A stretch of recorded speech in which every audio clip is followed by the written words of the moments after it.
ഈ കഥ 3 സിനിമകളായിട്ടാണ് വരുന്നത്.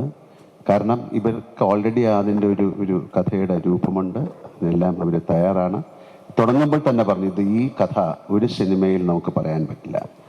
സാധാരണ സീക്വൽസ് എന്ന് പറയുന്ന ഒരു സിനിമയുടെ വിജയം, ഇപ്പം ദൃശ്യം എന്നുള്ള സിനിമ വളരെയധികം വിജയമായിരുന്നു. അതുകൊണ്ട് ഞങ്ങൾ അടുത്ത ദൃശ്യത്തിൻ്റെ സെക്കൻഡ് പാർട്ട്, അങ്ങനെ ഒരു സംവിധാനം വളരെ കാലം മുമ്പേ ഞങ്ങൾ ചെയ്തിട്ടുണ്ട്. കിരീടം ചെയ്തിട്ടുണ്ട്, അല്ലെങ്കിൽ നാടോടിക്കാറ്റിൻ്റെ സീക്വലുകൾ ചെയ്തിട്ടുണ്ട്. പക്ഷേ സീക്വലുകൾ വളരെ സൂക്ഷിച്ച് ചെയ്യേണ്ട കാര്യമാണ്. പക്ഷെ ഇത് ഓൾറെഡി നമ്മൾ പറഞ്ഞു കഴിഞ്ഞു, ഞങ്ങളിങ്ങനെ 3 സിനിമ ചെയ്യും. എങ്ങനെ? ഇതിൻ്റെ സക്സസ് അനുസരിച്ചാണ് അടുത്ത സിനിമ. അങ്ങനെ ലൂസിഫറിൻ്റെ 50-ാം ദിവസം നമ്മൾ പറഞ്ഞു, ഞങ്ങൾ അടുത്തൊരു സിനിമ ചെയ്യാൻ പോവാണ്, എമ്പുരാൻ. അന്ന് ഇത് എത്ര വലിയൊരു സിനിമയായി മാറുന്നൊന്നും നമുക്കറിയില്ല. ഇപ്പം നമ്മൾ പറയുന്നു, എമ്പുരാൻ്റെ അവസാനം നമ്മൾ പറയുന്നത് ഇതിനൊരു 3rd പാർട്ടുണ്ട്. അത് എമ്പുരാൻ എന്ന സിനിമയുടെ സക്സസിനെ അനുസരിച്ചിരിക്കും. കാര്യം അത് ഇതിലും വലിയൊരു സിനിമയായിട്ട് മാറാൻ സാധ്യതയുള്ള സിനിമയാണ്.